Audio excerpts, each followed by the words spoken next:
Morning, everybody. Morning. Hey, I don't know, but I'm trying to share my screen. It says it's been disabled to bring up the agenda. And turn on sharing for you. Okay, thank you. Yeah, Sheila's pinch hitting for Pat today, so it's actually Sheila Puffenberger versus Pat Poole. Okay, thanks, Sheila. Hello, everyone. We ready to get going? Okay, I think it's a little after 10 and call to order. We'll do a roll call vote again. If you could just say where you're located for the record. So Tricia, if you would. Jeff Budd. I am here in Coldwater, Michigan in my man cave, so we're here. Kevin Cornish. Kevin Cornish is here, Village of Clinton, Lenawee County. Dave Mackey.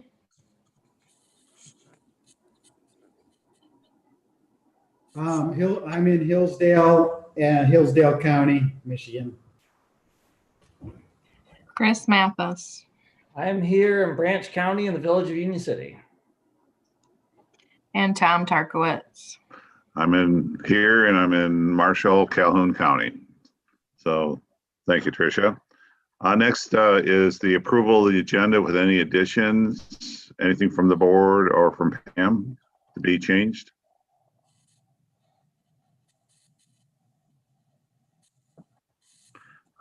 So I'll seek a motion to approve the agenda as presented. So move, Coldwater. Union City will support. Okay, we have a motion and a support. Tricia, if you would, please. Budd. Yes. Cornish. Yes. Mackey. Yes. Mathis. Yes. And Tarkowitz. Yes. Okay, we are in the section of public comment. So on agenda items. So Sheila, if you could see if there's anybody raising their hand or from the public that may want to speak at this time. I do not see any hands raised, Tom. Okay, thank you very much. Moving on, we need approval of the November 10th, 2020 board meeting minutes. Clinton will make that motion. Hillsdale will second. Any discussion or changes? Not hearing any. We have a motion support. Tricia again, please. Cornish. Yes. Mackey. Yes. Mathis. Yes. Tarkowitz. Yes. And Budd. Yes. Okay, moving on to the financial. Is Tom on today? I don't know if I saw him. I'm here. You're there. Okay, Tom, turn it over to you if that's okay. Sure. I actually do not have anything major to report this month. Well, that's a good sign. Yes. Okay. We can't even ask you questions. That's not fair. Okay, moving on. Approval of the October 2020 financial statements and investment reports. Seek a motion. Clinton will make that motion. Union City will support. Okay.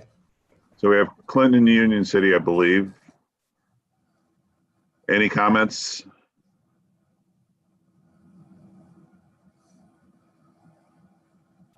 Thank you again to Tom. Tricia, if you would, please.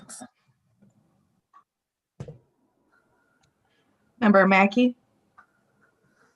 Yes. Mathis. Yes. Tarkowitz. Yes. Budd.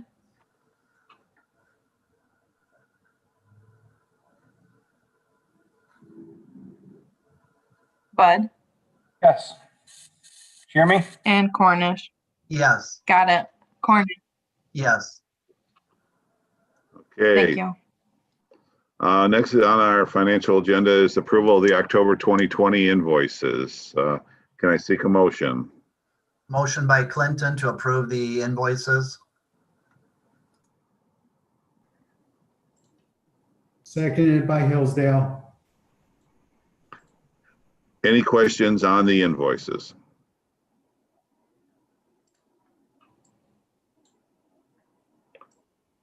Not hearing any. Tricia, if you would, please. Member Mathis, Yes. Tarkowitz, Yes. Bud, Yes. Cornish, Yes. and Mackey. Yes.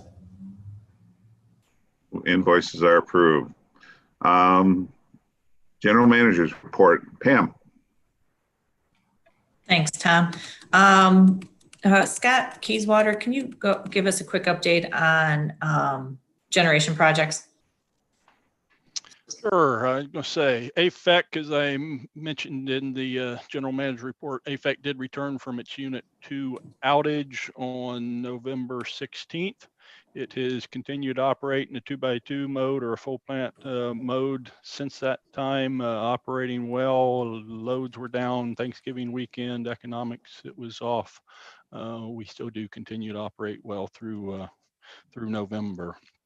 Prairie State standpoint, Prairie State Unit 2, as mentioned in the general manager report, did return from its planned outage back on October 20th. 4 days later, they went into a maintenance outage on Unit 1 to address some issues with tube leaks that they'd been experiencing. That did return November 2nd. Both units are currently online, continuing to operate well. From a hydro standpoint, hydro units, particularly Meldal, Cannleton, and Smithland, continue to operate well with favorable river conditions. Currently today, Meldal, Cannleton, Smithland, and Greenup are all close to full output.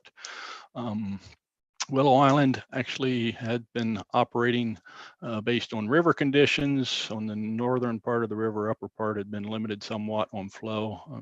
Actually, last night they did come off due to a trip on the transmission line that is in the process of being reset. So overall, hydros had a good month so far in November timeframe. Any questions or anything you want to add, Pam? No, thanks, Scott. Tom, I did want to give you an update on the capacity. You'll recall we submitted a proposal for capacity and we were not selected for that. What I would like to talk about is I think we have an opportunity to maybe sell for 21, 22. We were looking at 14 megawatts.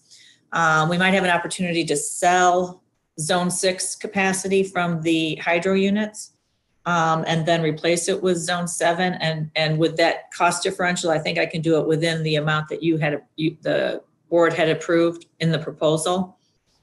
So if the board is interested in that, I would recommend that we proceed with that option. Okay. Comments from the board or Jeff? Yeah, Pam, so can you just tell us the kind of rough dollar amounts you're looking at? So what we would be looking at is for 21, 22, we would sell 14 megawatts of the hydro capacity that the agency has in zone 6. And then purchase from the entity that we had proposed to. And the cost differential between that buy and sell, I believe I would like approval to do it for up to what the original proposed price was that we had proposed to that entity. And that was like three and a quarter. It was 250. 250. Thank you. Awesome. David? Oh, okay. Yeah, I was just going to say that makes sense to me.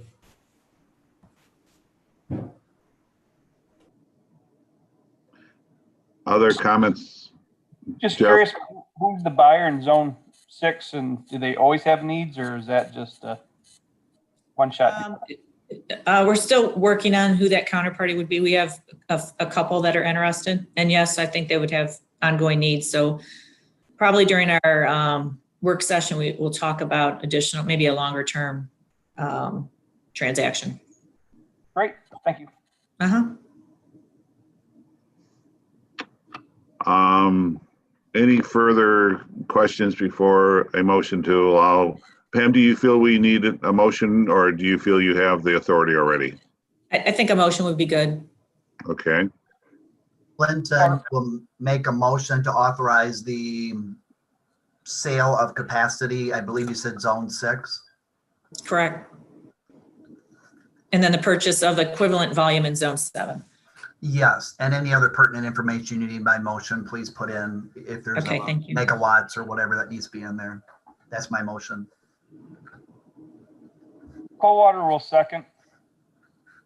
And just out of curiosity, do we know how far away we were from the Midland? Were we way off, do they think? Or? No, I don't think we were way off. I mean, they left the door open, so that's why I think we can go back and negotiate. Thanks. okay. We have a motion to support. Any discussion?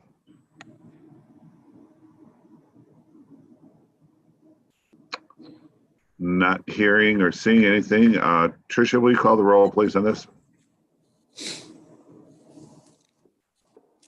Bud, Yes. Cornish, Yes, Mackey, Yes. Mathis, Yes. and Tarkowitz. Yes. Motion carried. Okay, Pam, continue. Okay, next thing we have the MISO information. Chris Norton, is there anything that you wanted to highlight? Only really to highlight the very first one, the interconnection queue, so the dates, and it looks like I just saw an email, although unfortunately I was only able to see it on my phone and haven't had a chance since I've been able to get back on the computer to look at it yet. But it looks like the dates for the interconnection queue, at least the DPP phase 1, did not change within this latest. So we're still looking at January 29, and that's supposed to be completion of DPP1, which means that the study report is supposed to be out 15 days prior to that. So you should be looking at mid-January 2021 to see that report, and then you'll have the 15-day window to make that decision whether to commit going forward or not. The other issue is, just kind of scroll down a little bit further. There's the one on the MISO LMRs.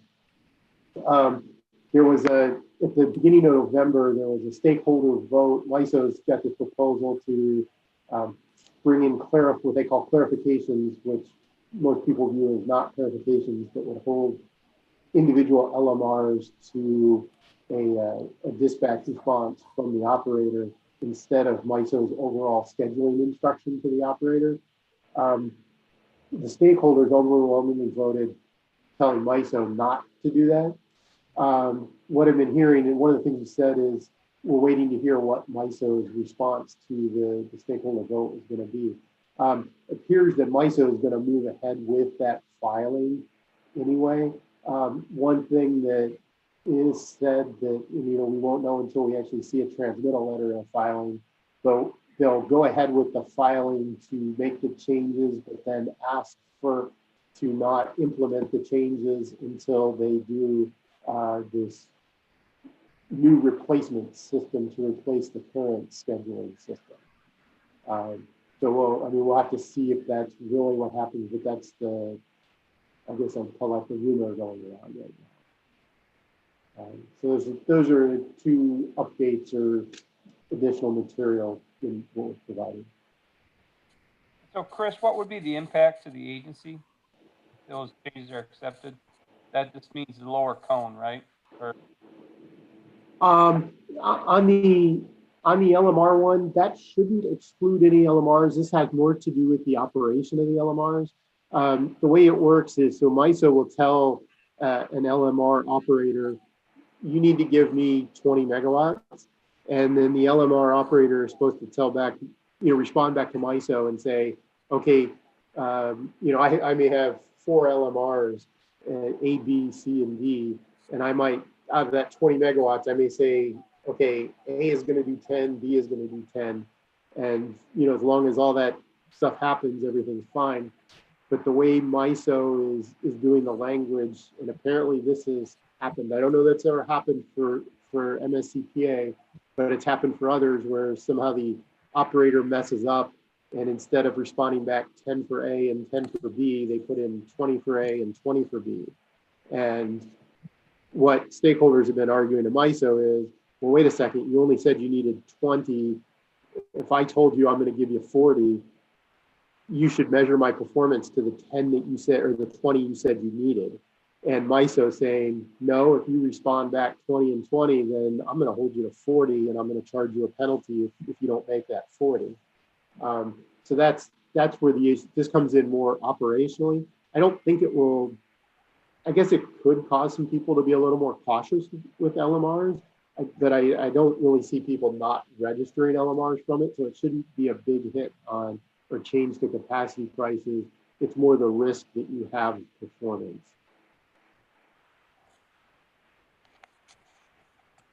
Thank you. Okay, thanks, Chris.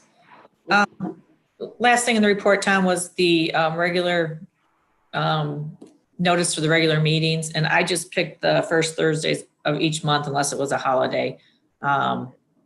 So I think we need approval to be able to post this. Okay. I'll seek a motion to approve our 2021 calendar of regular scheduled meetings. Clinton will make that motion. Union City will support. Okay, understood that sometimes we may have to change the meeting for, personal reasons or whatever. So,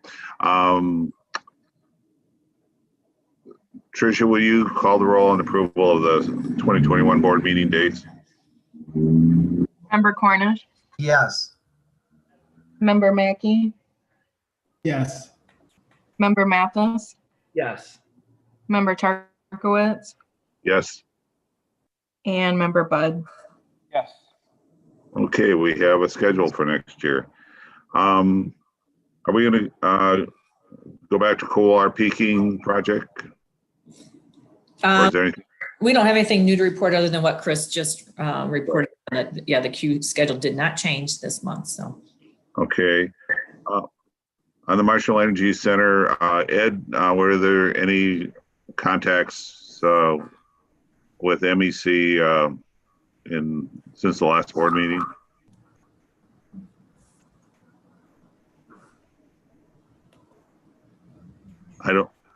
I'm not sure if Ed is on or. Ed, anything new? I see you. Must not. Okay, nothing new from. Nothing now? Nothing new? Okay. I did have a question for Pam on cold water. Okay. The question is, will you be presenting when we have our work session, the information from Kiewit, the updated information? Yeah, yes, we will. We'll be going through that, and then we'll also be going through the analysis that T did on all the options. Okay, thank you. Yes. Pam, based on that, did we establish the date? The one that everyone was able to make, I think, was Wednesday, January 13th.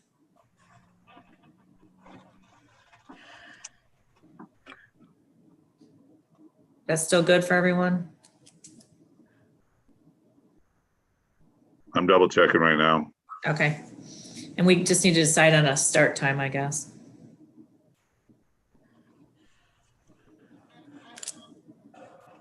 I have that on my calendar, Clinton.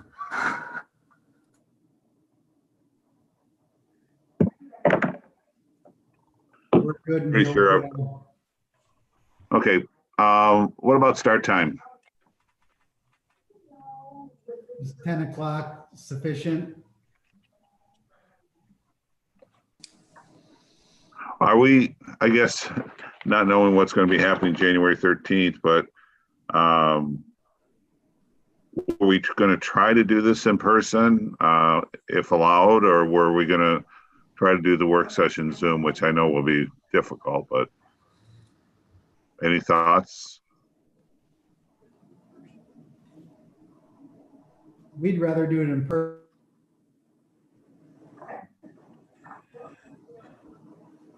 I'm sorry, who said do it in person? I looked away.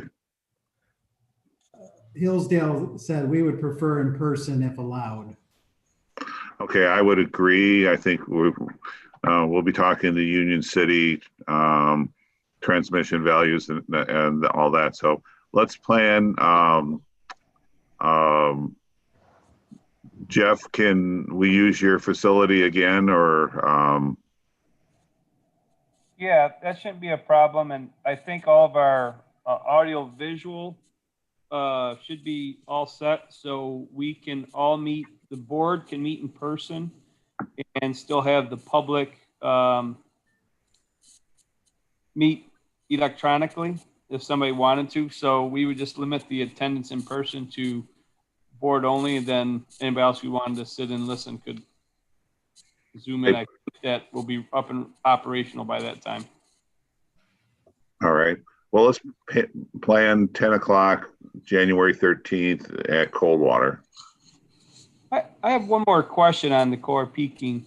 So if there is enough, is there going to be enough time between that meeting? Because don't we have to, that's the go, no-go date to determine what going into the next phase, right? So does that necessarily have to go back to our councils and boards?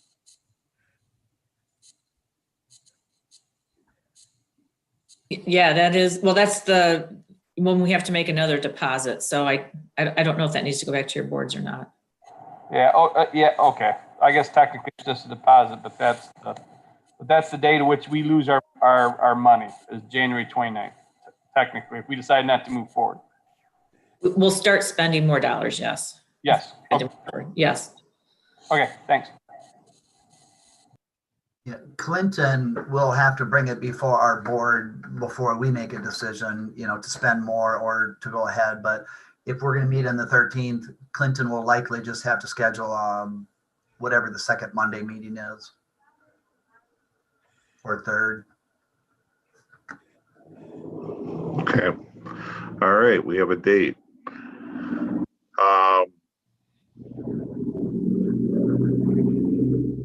Just looking at our calendar, our normal board meeting would be January 7th.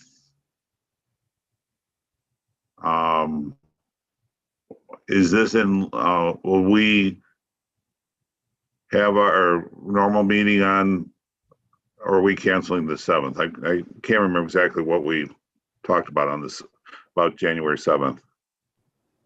Can we combine the regular meeting and the workshop? It seems to make more sense to do them all at once. I'm good with that if everybody else is. I would rather do that. I think that would free up some time instead of doing it within 2 meetings within 6 days of each other. Kevin, David, Jeff? I'm flexible. My only thought is if we do the regular meeting, because we're gonna have an hour or so on a regular meeting. If we're gonna do it remotely, who really cares? It can be done quickly. Then those things won't bog us down at the workshop. So I'm good with what Chris says and just throw that out as a thought.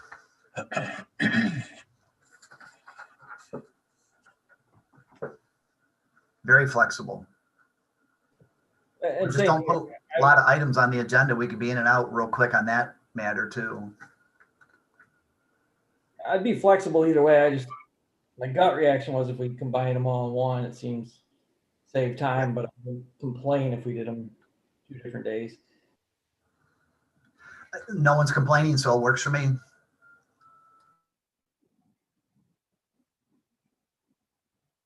Jeff or David?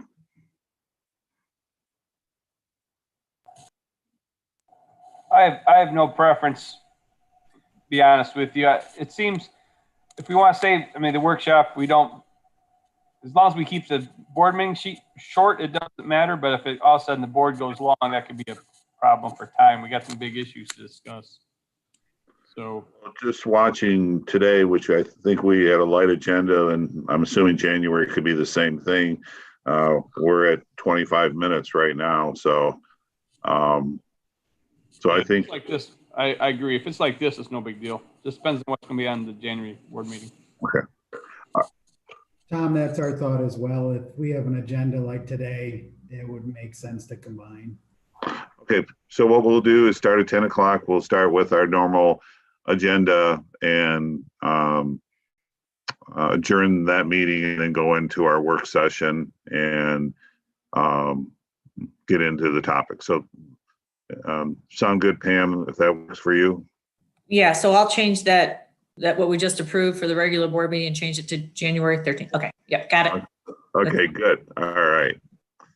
All right. Other business.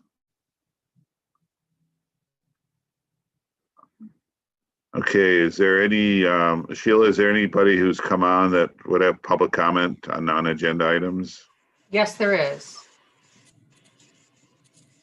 All Caller, right. please. Caller, please press your *6 button for your hand to be put down and for you to be unmuted. Thank you.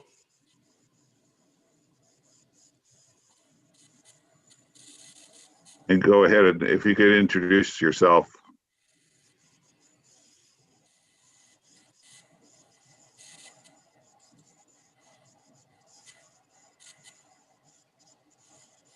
Yes, David. David, I see that you have your hand up.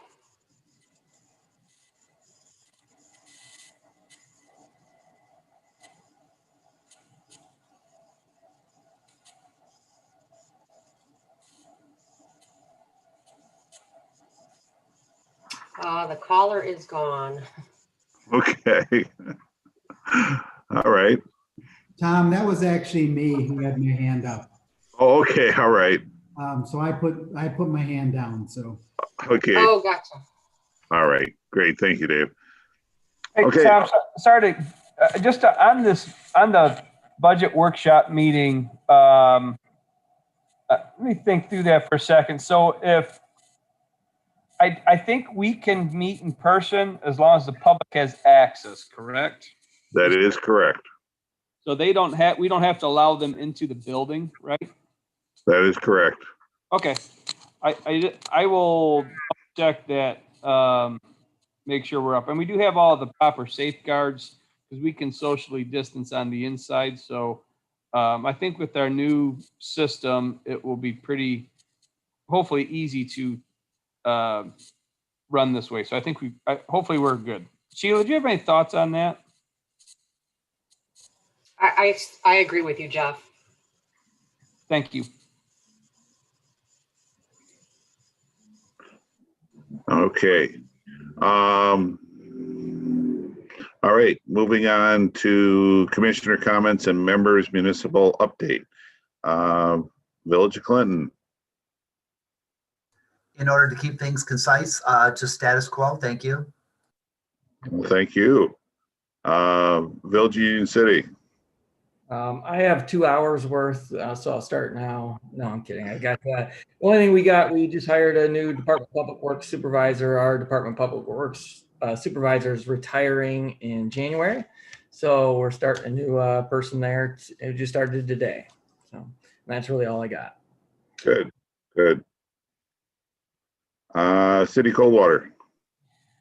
Wrapping up projects, nothing new to report, and moving forward with our fiber. So that's about the extent of things. Thank you. Okay. City of Hillsdale. Nothing new to report, just trying to navigate through the COVID requirements, from HHS and. That is fun. Yeah, exactly. So. Okay. City Marshal, Ed, anything you'd like to add? Can you hear me now though? I can hear you. Okay, great. Thank you. Just that we'll be issuing an RFP on December 17th for our remediation of the earth and embankment portion of the Perrin Dam. So we're interested to see what kind of contractors and the prices they'll have for that project. Okay. Anything else, Ed? No. Okay. We're continuing to be busy here. Just interesting event we had last night. We usually have our parade that attracts several thousand people. We decided to park the parade at the fairgrounds as part of our Merry Mile, unknowing how many people might come. We thought we'd get a couple hundred cars to drive through. It's about a 15-minute drive through lights and stuff and see the decorated, be it equipment, whatever. So we thought we'd have a couple hundred cars. Turned out we had 1,500 cars go through. We had some people waiting 3 hours in line to go through, and we were backed up on our street system probably 4 to 5 miles. So we never expected something like this, but everybody kept their cool, and I happened to be the first one to see them when they got to the fairgrounds to open up or to come through. So it was a unique event. We had people as far as Lansing coming down, but when you got 1,500 cars lined up, it goes a long way. So it was interesting. So anything else for the good of the group?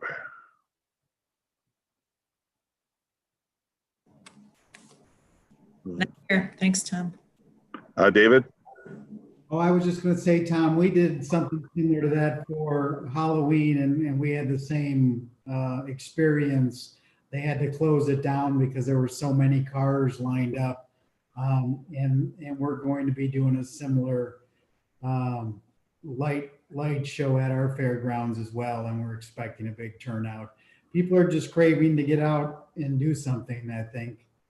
Yeah, you may want to share with your police department and sheriff's department. I mean, it drew people from a long distance, and it just, where our fairgrounds and where your fairgrounds is, when you start stacking up a couple miles of cars, it can get crazy. So good luck. And we learned a lot. Hopefully next year we can go back to our traditional parade, but people are seeking cheer out there. It's pretty depressing. So anytime they could get out and have some Christmas cheer, some spirit. Just curious, Tom, but is your light display staying at the fairgrounds, or is it just a one shot only? The parade vehicles, we had only 25 entries. We usually have about 100 to 150 entries, but we did not allow any walking. We had one band in there from the academy, but it was all driven. It's so the floats and that is gone, but the actual, what we call the Merry Mile, continues all the way through the month of November. It started about a week ago, but I'm not sure how busy they will be or people who'll come back. We did do it free last night. Usually it's $10 per car. And so, it's going to continue to be here. So if you want something to do and just drive through our fairgrounds with it all lit up, it's something to do to get out of the house. Thank you. Any other commissioner comments before we adjourn? The only one I will have for all of you, have a Merry Christmas, be safe, stay healthy, and just hopefully we can kick this COVID that's floating around our communities. Yes, Chris? Oh, no, I was just going to say have a Merry Christmas as well. I was getting ready to say goodbye. I had. Yeah, Okay. everyone. All right. Thank you, everyone. Have a good holiday. We'll see you next year. All right. Thanks all. Have a good day.